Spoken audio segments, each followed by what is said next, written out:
Ndoona vamwe varume vachitiza nekuramba nhumbu dzavo. Kuti vagoni zvavo vakatokwanisawo kuitisa mwana Samuel. Ndinotadza kurara mazuva akawanda ndine stress inombondibata dzimwe nguva ndichizvibvunza makwestions akawanda wanda kuti inini ndinotozvarisawo inini. Apa chinonyanya kundistressa ndechekuti mumba medu ndini ndega mukomana and ndini ndakatotarisirwa kunzi dzinza rinofanira kutokura richibva nekwandiri. Asi marelationships andakaita, vasikana vese vandakadana navo, handina kana one akandipomedzera zvake kuti ndine nhumbu yako.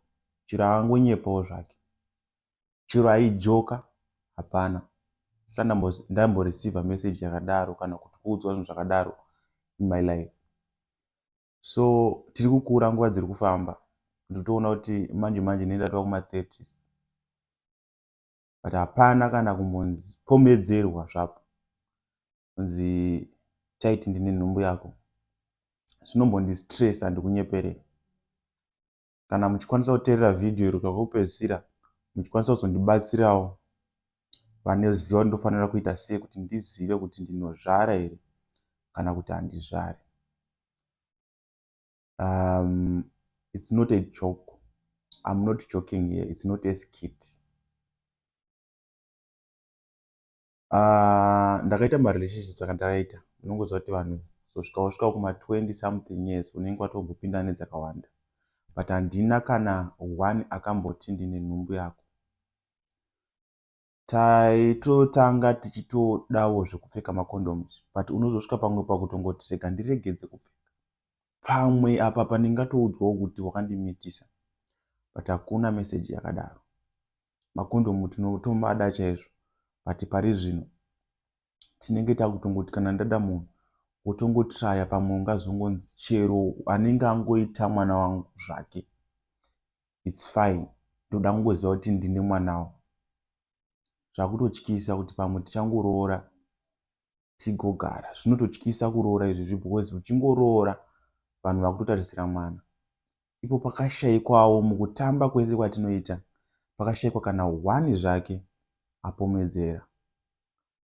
Matauriro anoita munhu unogona kudana naye nhasi, mangwana ava ex wako, mangwana aroorwa atova nemwana.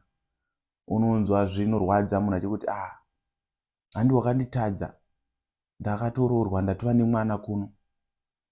Saka mashoko iwayo mashoko ekuti anobva andibata, ndotanga kunyatsofungisisa kuti zviri kufamba sei. Ndaitoda mwana newe, wakanditadza, ndatova nemwana kuno. Kana dzimwe hanzvadzi dzangu, dzimwe dzedziri diki kwandiri, unonzwa chiti manje mune mane muzukuru, handimi muri kunonoka. Saka zvinhu zvinondibata, handizvizivi kuti ndinozvara here kana kuti handizvari.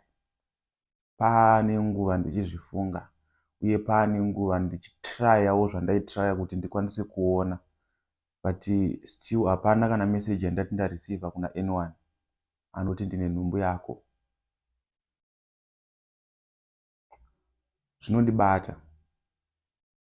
Vanamai vanoda muzukuru, ende ndini, hapana pamwe patotiza napo, ndini ndiri kufanira kuti pave nezvimwe zvibereko, generation irambe ichienda mberi. But to be honest with you, handina chandiri kuona, and ndiri kutozvidhauta. I'm doubting myself. Handisi kukunyeperai, and ndautanga kudhauta nhasi, ndatova ne almost 3 years ndichingozvidhauta kuti no man, something is wrong, but I don't know how to see kuti zvesure something is wrong here or everything is okay.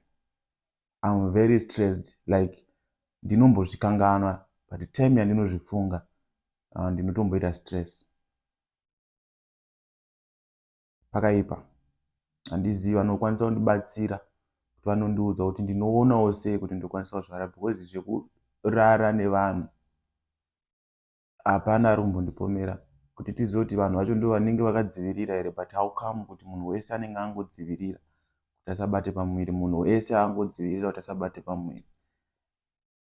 ko vamwe vari kuzopomerwa sei kunzi nenhumbu yako?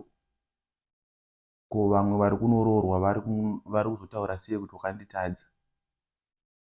So please kana pane anokwanisa kundibatsirawo, munongokwanisa kundiudzawo kuseri kuti muri kuzvionawo sei. What do you think? Ndingazviita sei?